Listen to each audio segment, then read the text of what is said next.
Hi, and welcome to the Warrior Football Show 1998. I'm your host, KWLMQ 102 Sports Director Todd Brigeth, and joining me is fifth-year head coach of the Warriors, John Vraughan. Coach, a good way to start the season this year. Welcome to the show. A victory, nice way to start it. It was, Todd. Anytime you go on the road and win in your first game, you're pretty happy. And we did a lot of good things in the game, and you know, we've got enough things that we didn't do well to work on this week. So it was kind of a mixture of good things and things we still need to improve on, but it was a nice win for us. Well, I think coming into this season, perhaps you felt that your defense might be the strong part of the team. You had lots of players back from last season's team, which was a good defensive unit, and proved to be the case in the opening week. Yeah, and I think when you add to the fact too that typically early in the season defenses are ahead of offenses, especially in our league where we don't have a whole lot of prep time. We just have a short 2 weeks before we play. So, yeah, I think defenses are always ahead, and I agree with you, Todd. I think we really feel like our defense is ready to have an outstanding season. We've got three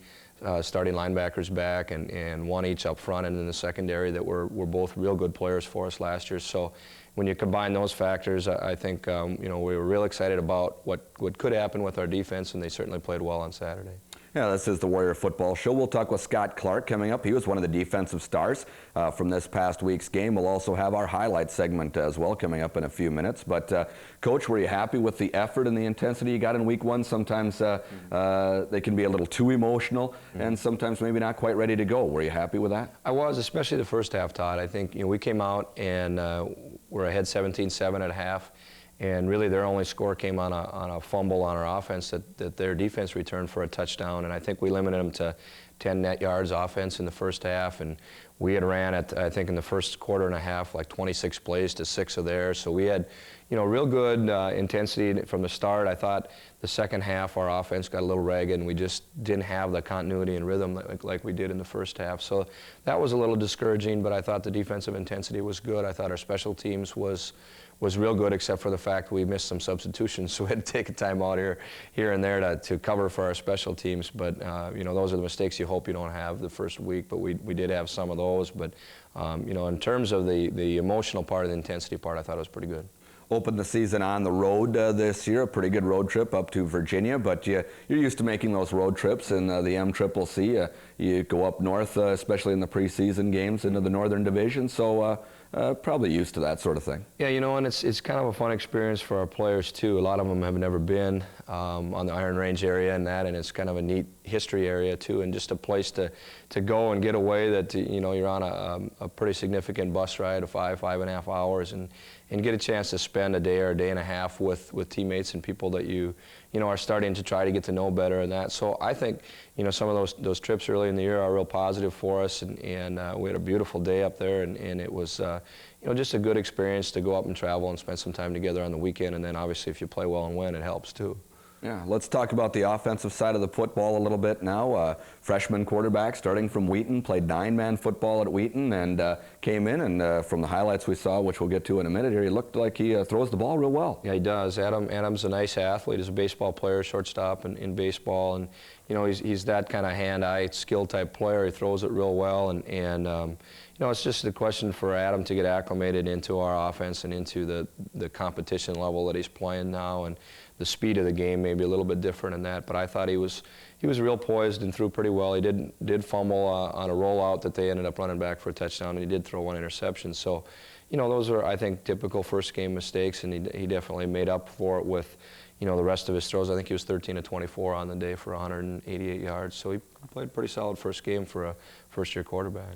It's nice to be able to run the football when you have a young quarterback. Were you happy with the way the ground game went? You know, that's an area we need to improve on. At times we showed we could do it, especially in the first half. I thought we came off the ball a lot better, but I think part of our inconsistency in the second half was we missed some assignments. We had some penalties in crucial situations. We had a 3rd and 1 where you know, we just wanted to run a little bit of an ISO play to get the first down, and we got a holding penalty on it, and we had some motion penalties too. And you know, so we didn't produce in the running game like I would have liked us to. I think we had a little over 100 yards rushing, but then we had 40 yards in sacks, so I think our net was right around 60 yards in rushing, which we need to be better at. Special teams wise, as well as along the defensive line, it looked like you were getting pressure into the backfield throughout the afternoon, blocked a pair of kicks. Yeah, that was fun. You know, I mentioned the special teams. I thought we played pretty well on it. We covered kicks well. we blocked a field goal, which Scott Clark did, and we blocked a punt. We got another tackle where we hurried the punter and he wasn't even able to attempt it, and we tackled him on the 5-yard line.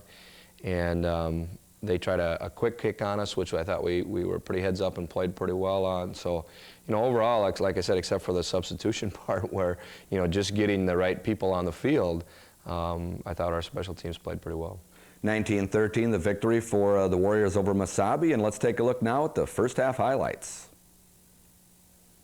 Coach, why don't you walk us through here? Sure. This is our first series. We've got a 3rd and 12 or 13, which is a difficult first down situation. Adam makes a real nice throw over the top to Jason Gilbertson on a post play. Jason was a starter a couple years ago for us. Now is back after taking 1 year off.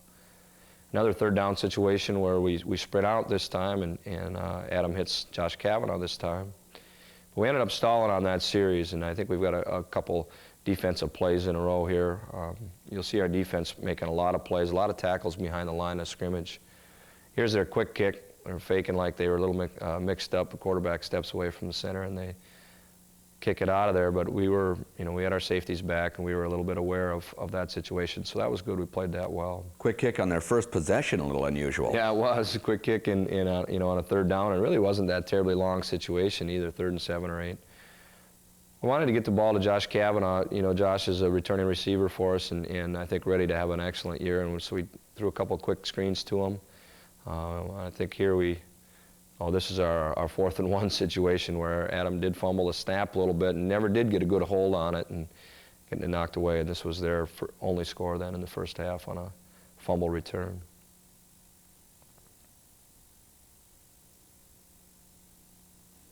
Our next series here, we come back with a little off-tackle power play to Casey Schumacher. Casey's a first-year player from BBE that a lot of people from the area, I'm sure, will remember. And Casey got his feet wet, returning kicks and punts, and about 5 carries on the day and played well. Showed a good tenacity there, which people he's got that extra little bit of effort that I think made him real good in high school, and it's going to be a good player in college too.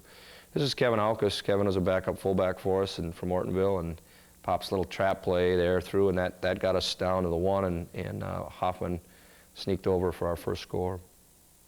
What were they trying to do offensively? Were they trying to run? Yeah, they're an I team, a lot similar to us, that likes the zone play and lead draw and that, and we, you know, like you mentioned earlier, Todd, got a lot of penetration up front defensively, and we're able to create some problems on their slower developing plays. And here's our block punt. Tyson Disted not only blocked the punt but recovered it. And that set up then our second score coming up here to Gilbertson.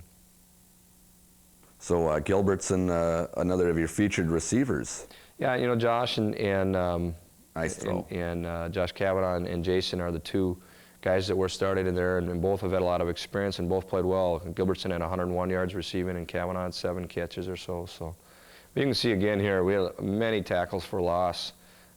Their net yards was way down, but they did have a decent amount of positive yards. There you can see it's just a jailbreak. It looked like 3 guys went right through. It was, and you know, that was a huge play for us, Todd. This ended the half here with the field goal. They were going to punt from their own 5-yard line there with, I suppose 10, 15 seconds to go in the half. We had called a timeout to force them into a punt situation, and Adam Buffington, our nose guard from New London, who was playing on the special teams, made a nice swim up the middle and got free, and he forced the punter out, and then Tyson Disted again made the tackle on the 5 there, and then we just ran our field goal team right out and got the 3 points and got ahead 17-7, and you know, the game stayed 17-13 after Mesabi scored in the second half for quite a while, and you know, that 3-point advantage was really the difference in the game, and we got a safety late to make the score 19-13. Yeah, so much of the offensive action in that first half of play. Well, let's take a look at the second half highlights.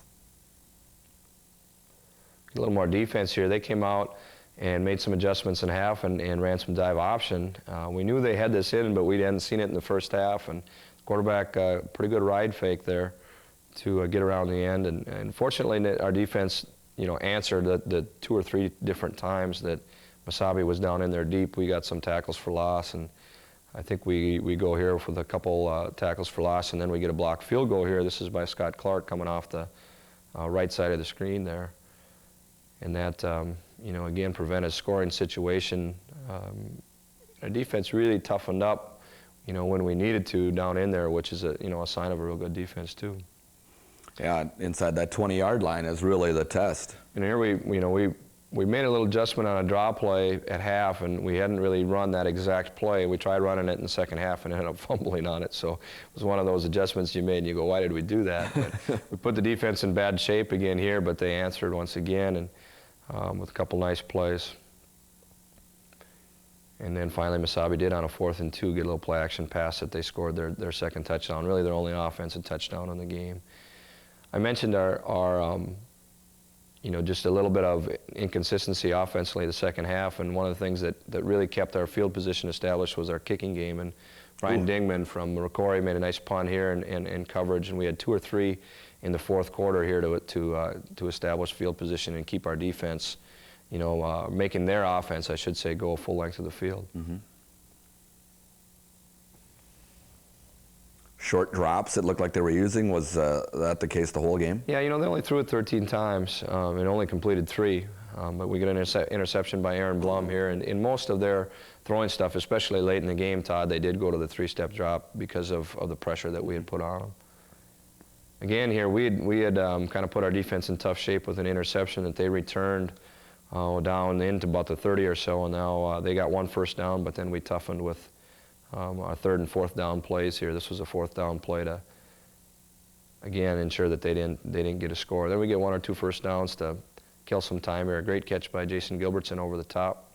That is a circus catch. Yeah, he didn't really have it until he was on his back, and it kind of was fortunate it fell into him, but he kept his concentration and made a good catch. And then this is a safety here when they're trying to catch up late in the game, and we were able to get a good pressure and good sack by Joe Jans from Atwater. Yeah, I was going to ask you if the pressure dictated them going to the short drops, and you felt it did. Yeah, it did, and I think it took them away. Part of the first half they ran, as I mentioned, an off-tackle zone play and like to give the ball deep to the I-back in a lead draw on another slower developing play. And in the second half, they went to a lot of dive option stuff, and I'm sure a lot of it was for the fact that we were getting pressure, especially from the edge with Scott Clark and Jeff Carpenter on the edge at our outside linebackers.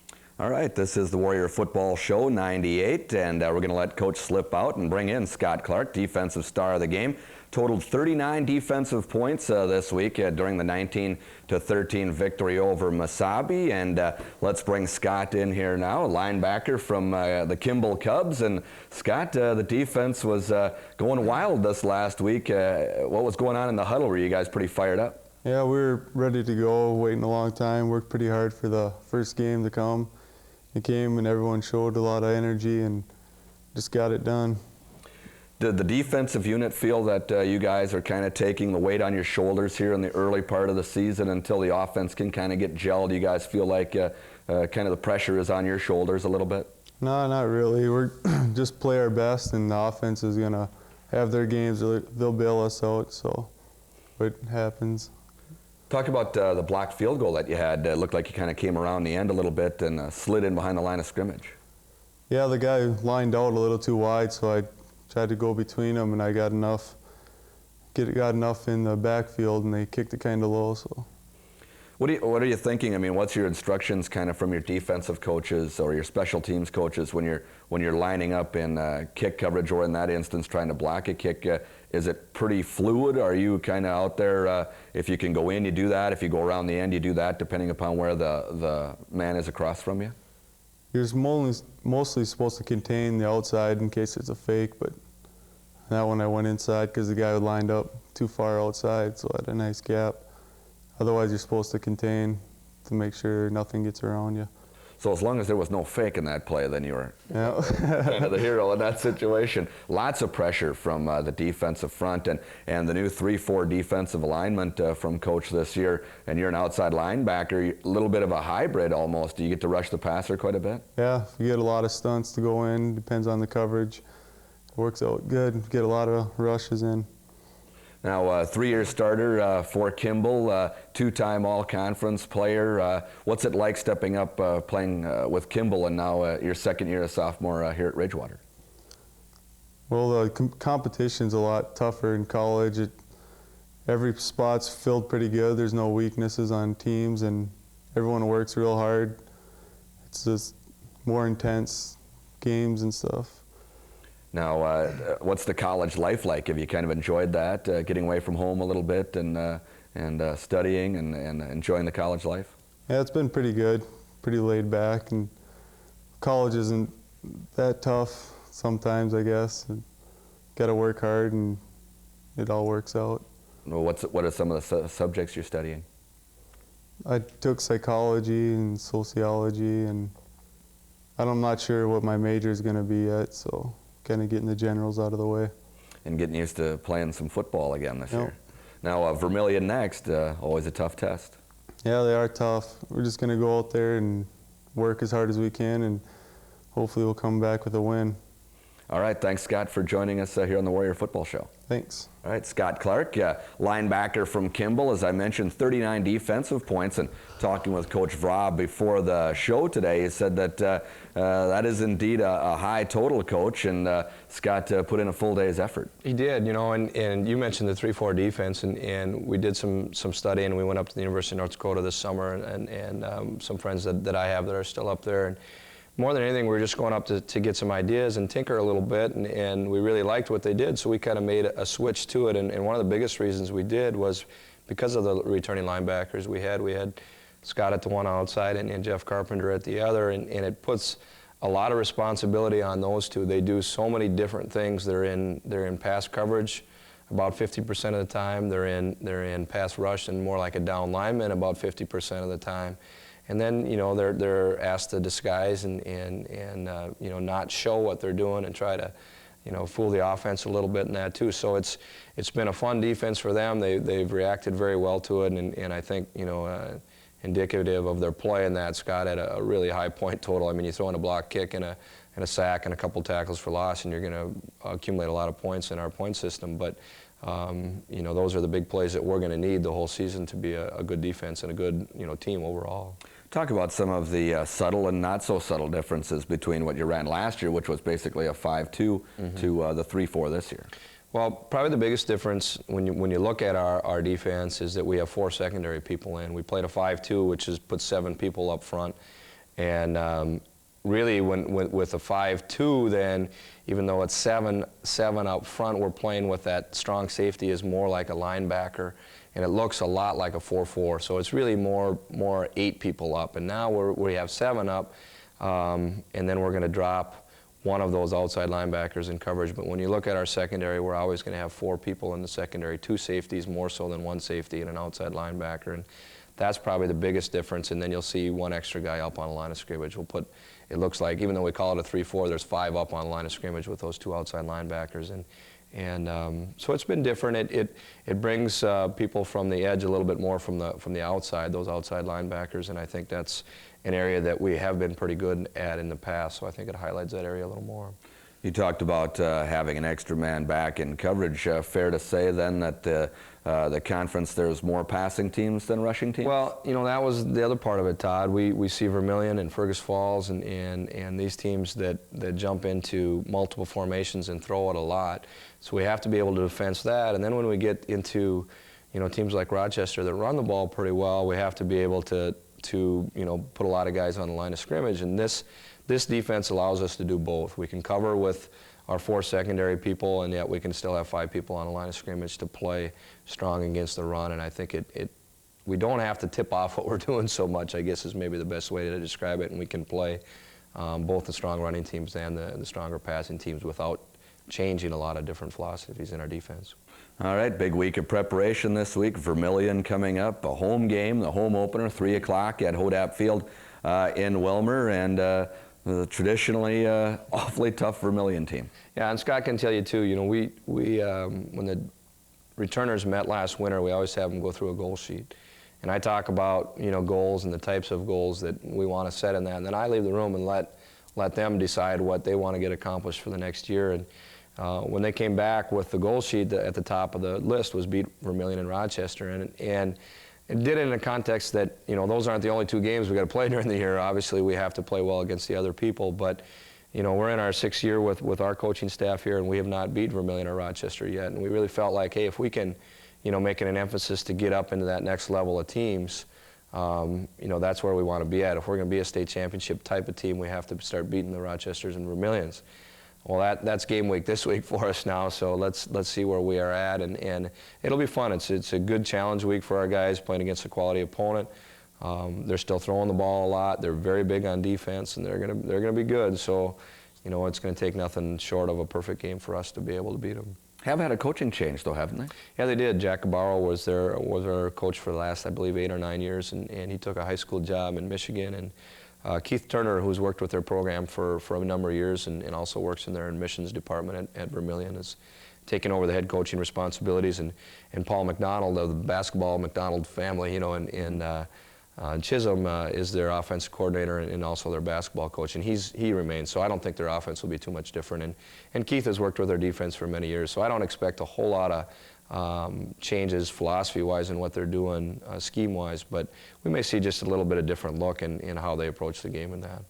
Now, goals for your week of practice heading into Vermilion. What do you need to improve upon from last week's game to get ready to have a shot at Vermilion?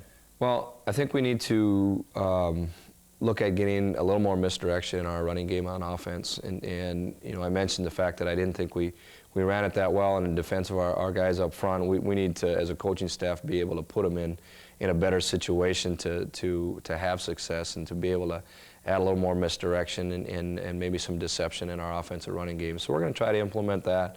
And I think, you know, defensively, the biggest thing with all their different formations and motions is not to blow an assignment where we leave somebody completely wide open. Let's make them earn any yards they get and go down the field. And if we can do that, if we can be assignment sharp on defense and be in the right place, I'm confident our guys can make the plays. And then we need to run the ball a little bit on offense. And if we can do that, I think we've got a chance. You know, it would be great to have a nice home crowd there for the home opener. Weather forecast saying it's going to be gorgeous this Saturday afternoon college football. It is, and it's a 3 o'clock start. Vermilion's coming down in the morning, so we're going to start a little bit later and play at 3 o'clock. And with the Labor Day weekend, there's going to be a lot of people around. So we hope that, you know, they spend the early part of the day at the lake or in the yard or whatever, and then the later part of the day come out and watch a little football and you know, really get a chance to see a lot of very good area high school players playing. We're very proud of the fact that we've got 7 or 8 Wilmer High School players playing and you know, good representations from all the area communities and that. So hopefully, you know, the people in the area will come out and see these guys play. All right, Coach, well, congratulations, 19-13 victory. Good luck against Vermilion. All right, thanks, Todd. Head coach John Vra of the Ridgewater Warriors as they get set to take on Vermilion coming up this Saturday, 3 o'clock at Hodap Field. And you can hear an interview with John Vra on the radio, 1340 AM, KWLM, on our Talking Football show. Saturday mornings at 10:05, we'll talk with Coach Vra, area high school coaches, and we'll also do a little pro and fantasy football segment. And Scott and I were talking about that before the show today and how big that's gotten around the area. So be sure and tune in to KWLM Saturday mornings for Talking Football. Coach Vra will be our guest. And it's been a lot of fun. This has been the first edition of the Warrior Football Show 98.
Yeah.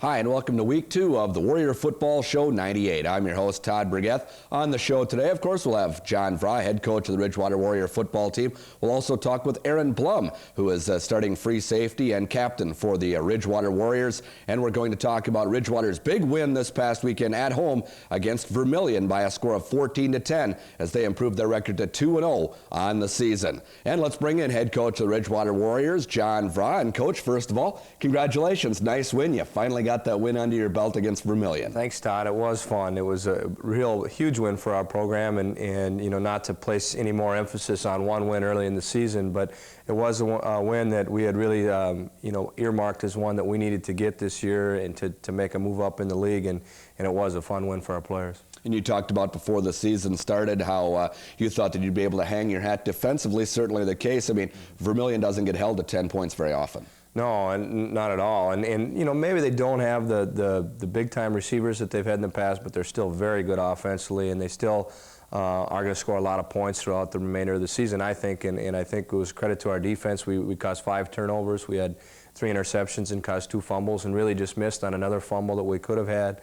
And you know, I think it was the big plays like that that was able to keep them from scoring. Really, only 6 points on offense. They got the 1 touchdown and then a 1 2-point conversion on a kind of a funny play on an extra point, and then a safety that we snapped through the end zone on a punt. Now, a little bit of a bend but don't break, wasn't there? I mean, they did get into your territory some, but it seemed that your troops stiffened as the ball got closer to their goal line. Yeah, we had, I guess, I know we had the one long pass play late in the second half, a 75-yard pass play that Aaron ran down, that we were able to get a fumble right after that one.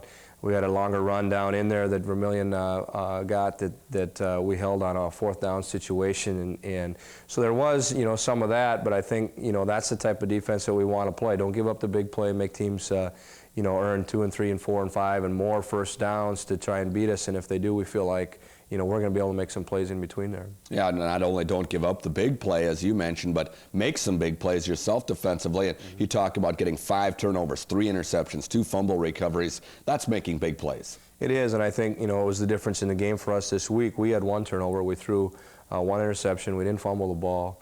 And then we got to 5 on defense. So anytime you're a +4 in the turnover game, you know, you've got a great chance of winning. You sure do. Now, the previous week you had a lot of pressure from the front 7, as it were, the 3-4 alignment that you're using this season. How was the pressure on the quarterback this week? Well, we didn't have any sacks this week, Todd, but we did have enough pressure that I think we forced their quarterback into throwing earlier than he wanted to a lot of times. So that caused, you know, some bad throws and helped towards the interception column. But like I said, we didn't have probably quite as much pressure, but I think that credit goes to Vermilion. They get in their shotgun formation and throw it a bunch, and their offensive linemen are very good at pass blocking. And so we didn't have, you know, quite the pressure on the quarterback that we did the week before, but I think still enough of a presence to cause some turnovers. Now, talk a little bit about that 3-4 defense and how the team is feeling with it. Well, I think we're getting, you know, more and more accustomed every week. You know, this last week we saw a passing team in Vermilion, and one of the things we liked about the defense, it was pretty versatile against passing teams and running teams. And now this week against Northland, we're going to see a wing team, running team, and hopefully we don't have to adjust a whole lot defensively, and we'll see. We just, you know, are kind of finding our way through this too as the year goes on. Did Vermilion show that they had scouted you, that they were ready for the 3-4 defense? Well, yeah, I think so. I mean, they had film on us from the week before, and you know, the biggest thing for them is how are they going to protect against a defense like that, and obviously without giving up a sack, they protected pretty well. Vermilion, you know, everybody talks about their offense that they're so noted for, but they're big and tough defensively as well. How did you move the football offensively? Well, you're right, Todd, and this year I think that, you know, more so than any year, defensively is their forte, and especially up front. They go